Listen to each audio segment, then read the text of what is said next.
예수님이 길을 걸어가고 계실 때 한 부자 청년이 예수님께 다가왔습니다. 그리고는 묻습니다. 무엇을 하여야 영생을 얻을 수 있을까요? 그때 예수님이 10계명 가운데 사람에게 해야 될 계명들을 이야기하십니다. 왜냐하면 그 부자 청년이 사람에게 많은 것들을 베풀고 있었고 그 행함을 통해 영생을 확인하고 싶었기 때문에 그 마음을 아시기에 살인하지 말라, 간음하지 말라, 도둑질하지 말라, 그리고 거짓 증거하지 말라, 내 이웃의 것을 탐하지 말라, 이 말씀을 통해서 권고를 하시죠. 그때 이 청년이 제가 그것을 어려서부터 다 지켰습니다 라고 대답을 합니다. 근데 예수님이 그 청년을 사랑스럽게 보셨다라고 성경은 이야기하죠. 사랑스럽게 보시고, 왜냐하면 아직 어린데 하나님의 말씀을 준행하려고 애쓰는 그 모습이 사랑스러웠던 거예요. 그러면서 말씀하십니다. 내가 한 가지 부족한 게 있다. 오히려 한 가지 부족한 게 있다. 그게 뭡니까? 네 가진 것을 다 팔아서 가난한 자들에게 나누어 주고 그리고 와서 나를 따르라. 이렇게 얘기를 합니다. 이웃을 향한 계명을 준행하는 그 삶은, 그 신앙은 정말 사랑받을 만한 신앙이라는 것이죠. 그런데 그 이웃을 향한 행함, 그 행함의 동기를 묻고 계시는 거예요. 네가 위선이 아니라 진짜 이웃을 사랑하는 마음으로 계명을 지켰다면 내 소유를 아낌없이 베풀 수 있는 긍휼함이 내 마음 가운데 있어야 한다. 그것을 말씀하시는 거죠.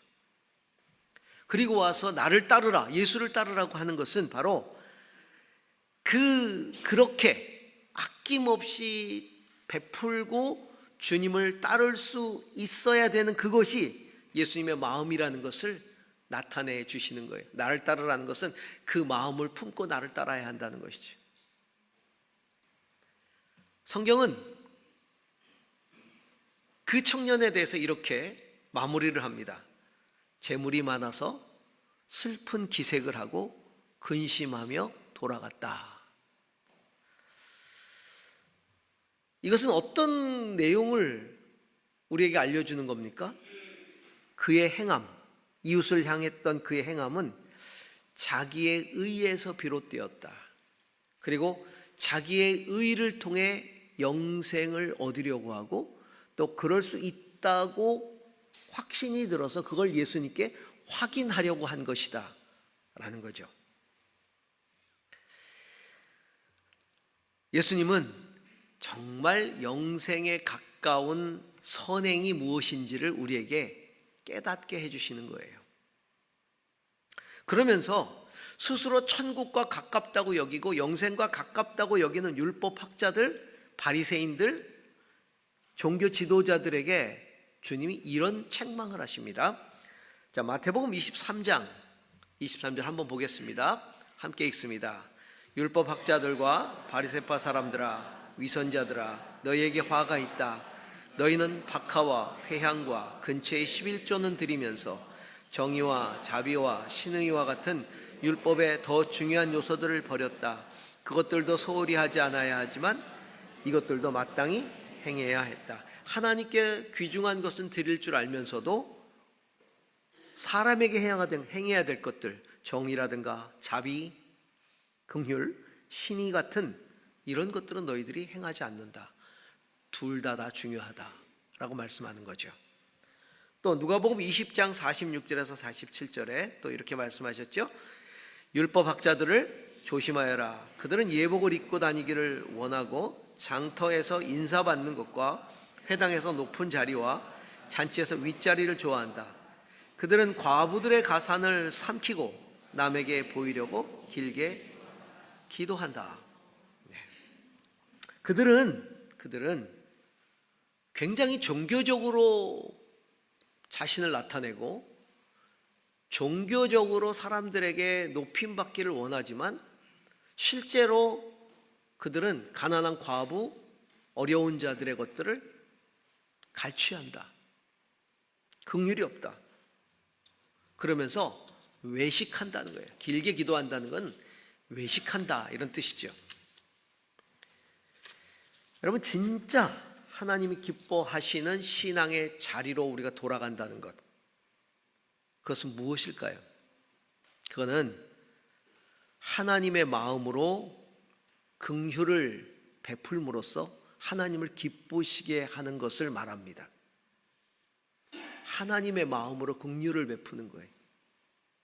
오늘 우리는 여호와께로 돌아가는 신앙 가운데 바로 이 긍휼의 자리로 돌아가는 신앙에 대해서 좀 더 깊이 묵상해 보고자 합니다. 주님의 마음을 가지고 우리가 어떻게 긍휼을 베풀어야 하는가에 대한 삶이죠. 자, 그 첫 번째입니다. 잠언 19장 16절, 오늘 읽은 구절을 다시 한번 읽겠습니다. 계명을 지키는 사람은 제 목숨을 지키지만 자기 행실을 주의하지 않는 사람은 죽는다. 예. 하나님께로 돌아가는 신앙을 회복한다는 것은 이웃사랑의 계명을 실천하는 긍휼의 자리로 돌아가는 것이다. 오늘 잠언은 계명을 지키는 자가 영혼을 지킨다 이렇게 말씀하고 있잖아요. 특별히 이웃사랑에 대한 계명을 지키는 자, 자기의 영혼을 지킨다. 예수님이 이 청년의 질문, 어떻게 해야 영생을 얻겠습니까? 라는 이 질문에 대해서도 계명으로 답하셨잖아요. 이런 계명, 이런 계명, 이런 계명을 지켜라. 어느 율법학자가 제일 중요한 계명이 뭡니까? 이스라엘이 613개의 계명을 지키는데 이 613개의 계명 중에 제일 중요한 계명이 뭡니까? 그때 예수님이 그것을 이렇게 축약해서 이야기하시죠. 목숨과 뜻과 힘을 다하여 주 너희 하나님을 사랑하고 내 이웃을 내 몸처럼 사랑하라고 하는 그 계명이다. 그러니까 하나님 사랑하는 거하고 이웃 사랑하는 거, 이게 모든 계명에 담겨 있는 하나님의 뜻이다. 그리고 이 둘은 절대로 불가 분리의 계명이다. 절대로 뗄래야 뗄 수 없는 계명이라는 거예요. 하나님 사랑하고 이웃 사랑이. 정말 내가 내 마음을 다하고 목숨을 다하고 힘을 다하고 성품을 다하고 뜻을 다해서 하나님을 사랑하고 있다면 이웃을 내 몸처럼 사랑할 때 그 내 몸이 뭐예요? 바로 목숨, 마음, 뜻, 힘을 다해 성품을 다해 하나님을 사랑하고 있는 내 몸이잖아요. 내가 그렇게 하나님을 사랑하는 나를 사랑하듯이 이웃을 사랑하라는 거예요. 거기에 이웃사랑의 깊이가 담겨 있는 거예요. 어느 정도로 깊게 이웃을 사랑해야 되는지를. 그렇기 때문에 이 이웃사랑이라는 계명을 실천하는 자리는 바로 예수님의 마음, 하나님의 마음을 품고 긍휼을 베푸는 자리예요. 단순한 동정이 아니라 주님의 마음을 품는 거죠. 우리가 신앙생활하면서 내가 살아가는 내 삶의 자리가 내가 그런 자리에 서서 있는지를 우리는 늘 돌아보아야 하는 것이죠. 부자 청년에게 하신 말씀처럼 내 가진 것을 다 팔아 가난한 자들에게 주라, 이 말처럼 네가 가진 모든 것보다 그것을 필요로 하는 가난한 이들의 영혼을 더 무겁게 여겨야 한다. 재물이 가치 없다는 얘기가 아니에요. 부자가 나쁘다는 얘기가 아니에요. 재물에 대한 가치를 어떻게 가지고 있느냐의 문제예요. 이게 재물에만 해당되겠습니까? 이 부자 청년이 재물이 많은 고로 근심하며 돌아갔다 그랬거든요. 재물이 많은 고로 근심하며 돌아갔다. 이게 재물에만 해당되게 되는 게 아니라 어떤 사람은 권세가 있는 거로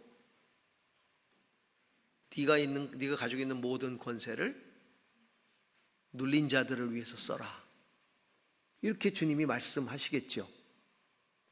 권세가 있는 거로 근심하며 돌아갈 수 있고요. 인기가 많은 거로 근심하며 돌아갈 수 있고, 지식이 많은 거로 근심하며 돌아갈 수 있고, 재능이 뛰어난 거로 근심하며 돌아갈 수 있고요. 여러분, 가난한 자에게는 뭐가 필요해요? 재물이 필요해요. 눌린 자에게는 권세가 필요하죠. 배우지 못한 자들에게는 지식이 필요해요. 무시당하고 외면당한 사람에게는 인정받는 게 필요해요. 재물보다 가난한 자, 권세보다 눌린 자, 지식보다 배움이 필요한 자, 인기보다 인정함이 필요한 자들을 더 귀하게 여겨야 된다. 그게 진짜 긍휼이라는 거예요. 그러면 그런 사람을 긍휼히 여기면 재물도 권세도 인기도 재능도 다 그렇게 사용할 수 있다는 거예요. 긍휼이 뭘까요? 그들을 위해, 더 무겁게 여기는 그들을 위해 내 재물을 쓸 수 있는 것, 내 권세를 쓸 수 있는 것, 내 인기를 쓸 수 있는 것, 내 지식을 쓸 수 있는 것, 내 재능을 나눌 수 있는 것. 여러분, 이게 긍휼이에요. 이 긍휼이.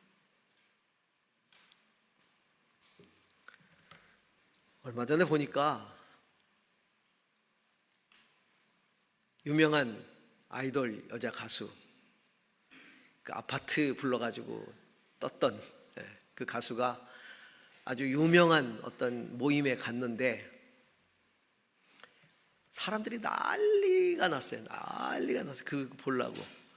우리나라에서가 아니라 외국에서 보고 싶어서. 그래서 이 자매님이 이렇게 차에서 내려가지고 막 이제 이렇게 손을 흔들고 막 난리가 났죠. 그러니까 다시 이제 그 안으로, 그 이제 생사장 안으로 들어가는 거예요. 들어가다가 다시 나왔어요. 다시 나오더니 사인을 해주기 시작했어요. 그리고 사진을 찍어주기 시작했어요. 이게 해외 토픽 됐어요. 긍휼을 베푸는.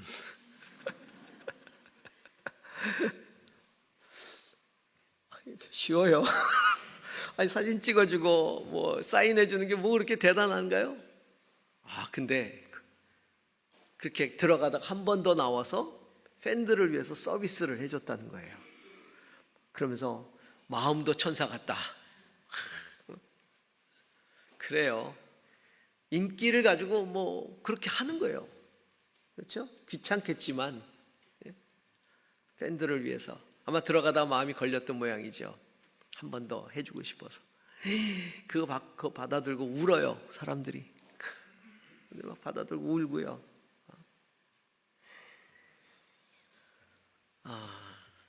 여러분, 긍휼은요, 필요한 자들에게 그것을 줄 수 있는 거예요. 예수님 보세요. 긍휼을 베푸실 때 보면 항상 필요한 사람들을 존중하시잖아요. 소중히 여기시잖아요.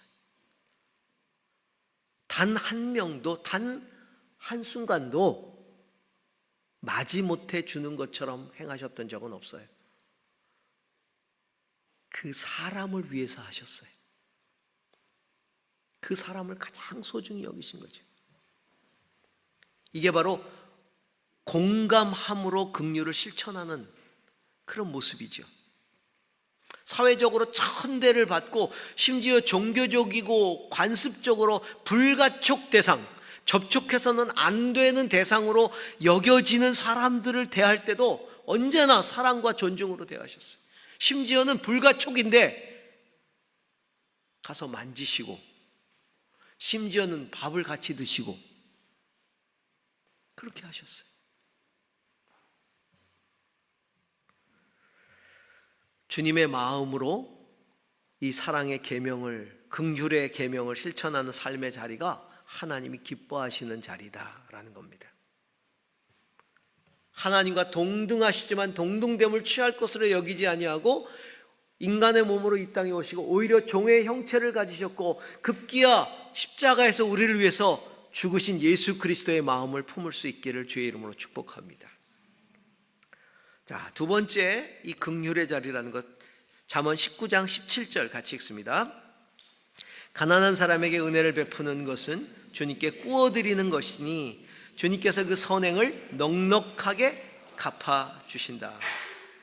여러분, 우리가 도움이 필요한 자들에게 도움을 베푸는 이 긍휼, 이것은 하나님이 기억하시고 갚아주시는 선행을 베푸는 이 일이에요. 바로 이 잠언은 가난한 자를 불쌍히 여기는 것이 하나님께 꿔드리는 것이다, 이렇게 말하고 있어요. 왜 그것이 하나님께 꿔드리는 거죠? 하나님이 하실 일을 대신하는 것이기 때문에 그래요. 하나님이 하셔야 될 일을 대신하는 거예요. 우리도 내가 해야 할 일을 누군가가 대신해서 했을 때 뭐라 그래요? 아, 이거 내가 했어야 되는데 고마워, 내가 빚졌네, 그러잖아요. 내가 빚졌네, 이런 말 하잖아요. 내가 해야 될 일이었는데 하나님이 하실 일을 대신했다는 겁니다. 사실 가난한 사람을 돕는 건 하나님의 명령이에요. 하나님이 이것을 했느냐 안 했느냐를 가지고 판단하시고 그 책임을 물으실 권리만 가지고 계세요, 하나님은. 그런데 그렇게 생각하지 않는다는 거예요. 갚으셔야 할 의무로 여기신다, 책임으로 여기신다는 거예요. 그만큼 남을 돕는 이 선행이라는 게 이기적인 세상 속에서, 욕심이 가득한 세상 속에서 행하기 어렵다는 얘기입니다. 그게 쉽지 않다는 얘기예요. 하나님으로 하여금 채무의식을 느낄 수 있도록 할 만큼 아름답고 선한 하나님의 대리사역이라는 겁니다. 신앙의 자리는 하나님의 대리인으로서 내가 하나님이 계셔야 할 그곳에, 하나님이 계셔야 할 그 시간에, 하나님이 계셔서 해야 될 일, 정말 사랑이 필요한, 하나님의 사랑이 필요한 사람에게 긍휼과 선행을 베푸는 그 일을 내가 그때 거기서 하나님을 대신해서 하는 것, 그게 하나님의 긍휼을 베푸는 삶이에요. 하나님은 거기서 한 발짝 더 나가십니다. 그게 왜 채무냐? 하나님의 채무냐?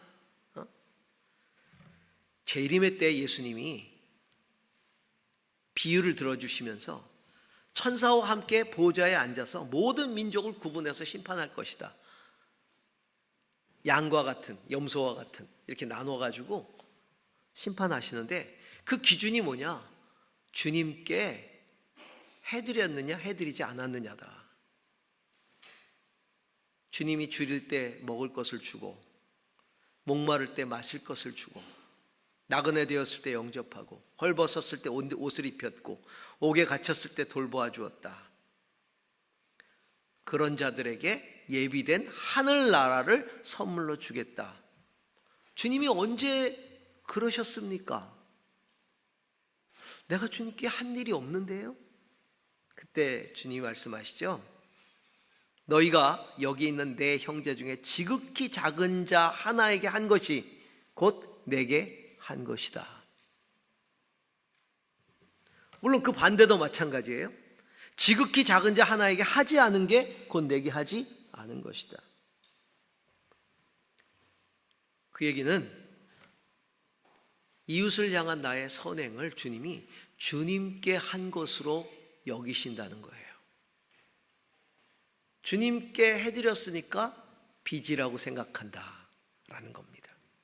대리로 했기 때문에 빚이라고 생각하면서 동시에 나에게 한 것이라고 생각하기 때문에 내가 빚이라고 여긴다.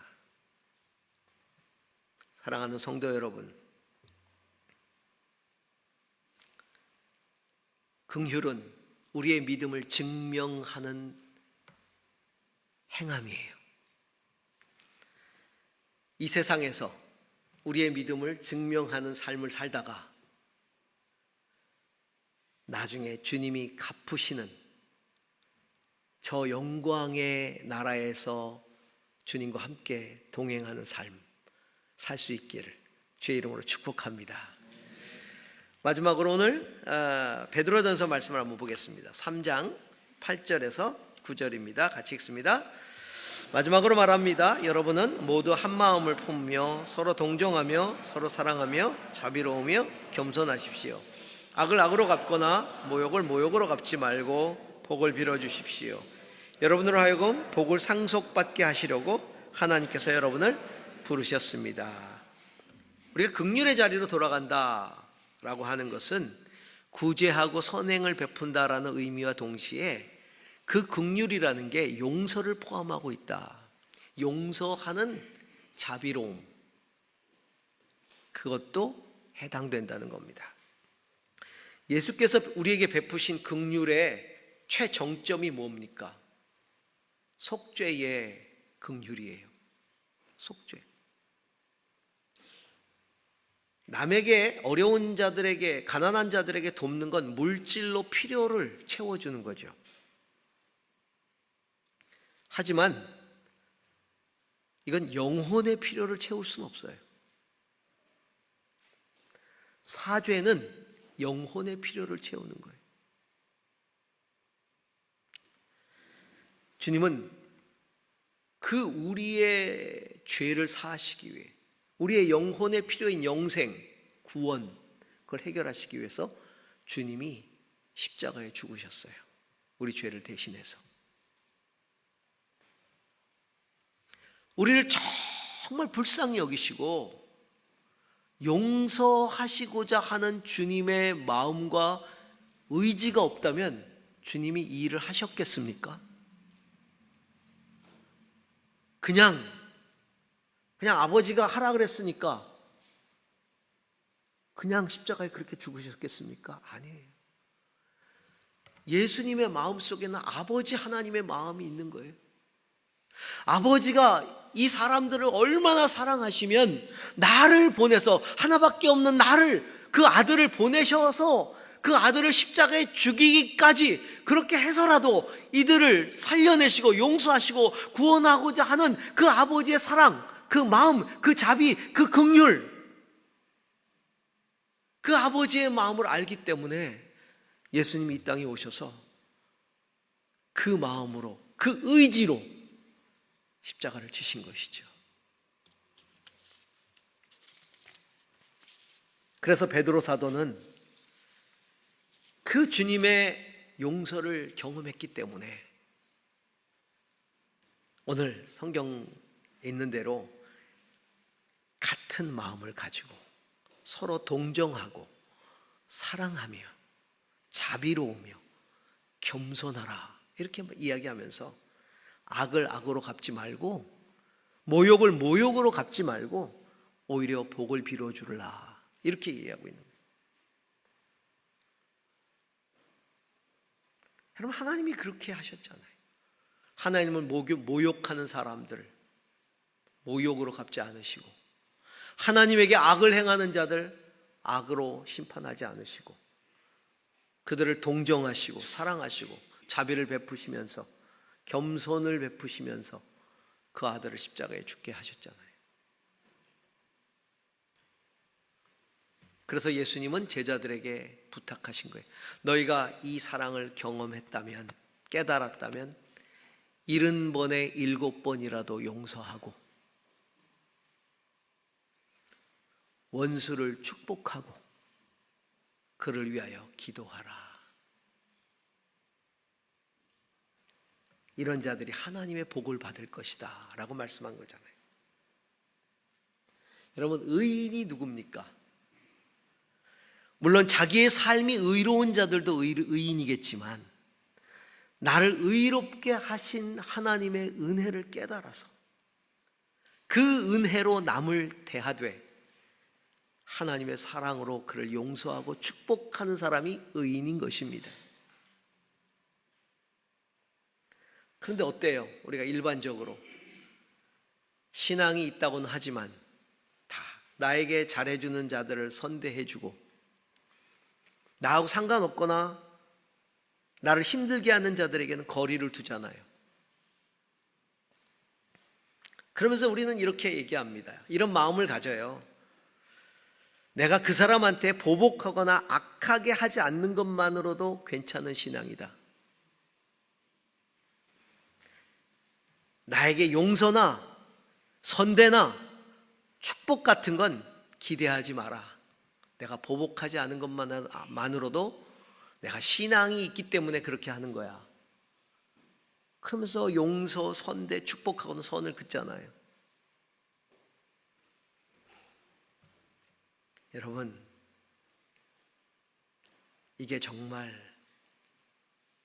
주님이 기뻐하시는 신앙일까요? 그런 모습은, 그런 마음은 우리가 아직도 거룩과 세속의 경계선에 서 있음을 보여주고 있는 거예요. 아직도 그 자리에 서 있는 거예요. 더 거룩한 것으로 더 나가야 돼요. 더 거룩한 사람이 돼야 돼요. 그래서 에베소 4장 22절, 23절 이렇게 이야기하고 있습니다. 함께 읽어볼까요? 여러분은 지난날의 생활 방식대로 허망한 욕정을 따라 살다가 썩어 없어질 그 옛사람을 벗어버리고 마음의 영을 새롭게 하여 하나님의 형상을 따라 참 의로움과 거룩함으로 지으심을 받은 새 사람을 입으십시오. 옛사람을 벗어버리래요. 그리고 새 사람을 입으래요. 그러면서 입어야 될 새 사람들을 쭉 이야기하면서 4장 32절에 이렇게 얘기합니다. 함께 읽습니다. 서로 친절히 대하며 불쌍히 여기며 하나님께서 그리스도 안에서 여러분을 용서하신 것 같이 서로 용서하십시오. 아멘. 아멘. 그리스도께서 나를 용서하신 것 같이. 우리가 용서해야 될 기준, 수준이 뭐예요? 그리스도께서 나를 용서하신 것 같이. 이게 완전히 입어야 될 새 사람, 참 의로움, 참 거룩함으로 지으심을 받은 새 사람, 그 입어야 되지 않겠어요? 옛사람, 옛 옷을 입고 살거나 옛 옷에 새 옷을 껴입고 살거나 이게 아니라 벗어버리래요. 옛사람은 벗어버리래요. 다 벗어버리고 그리고 새로운 옷을 입으라 라고 말하고 있습니다. 성도 여러분, 우리가 그리스도의 제자로 살아갑니다. 그러려면 주님의 행하신 본, 주님이 걸어가신 길, 그것을 따라서 긍휼의 자리로 가야 되겠죠. 주님의 마음으로 선을 베풀고 용서하고, 그때 주님은 반드시 기억하실 거예요. 갚아주실 거예요. 뭐 현세에 갚아주시면 더 좋고, 아니면 내세에서라도 주님은 갚아주실 겁니다. 아니, 저는요, 내세로 내가 주님의 인도함을 받는 것 자체가 이미 보상받았다고 생각을 해요. 여러분 따지시겠어요? 하늘나라 가서 주님, 그때 제가 이렇게 누구한테도 해주고 누구한테도 해주고 뭐 얼마 해주고, 근데 다 거기 기록했다가 들고 올라가 가지고 주님, 요거에 대해서는 어떻게 갚아주셨나요? 이거에 대해서 어떻게 갚아주셨나요? 뭐 이렇게 따지시겠어요? 중요한 것은 주님이 우리에게 다 갚아주신다. 우리가 선을 베푼 것에 대해서는 주님이 채무의식을 가지고 계신다. 고맙다라고 생각하고 계시고 말씀하시는 거예요. 고맙다. 내가 해야 할 일인데 대신해줘서 고맙다. 그 축복이 저와 여러분 가운데 있기를 축원합니다. 기도하십시다. 하나님 아버지, 우리에게 주님의 마음을 부어주시기 원합니다. 그 마음을 가지고 주의 손과 발이 되어서 주의 사랑이 필요한 사람들에게 다가가고 베풀고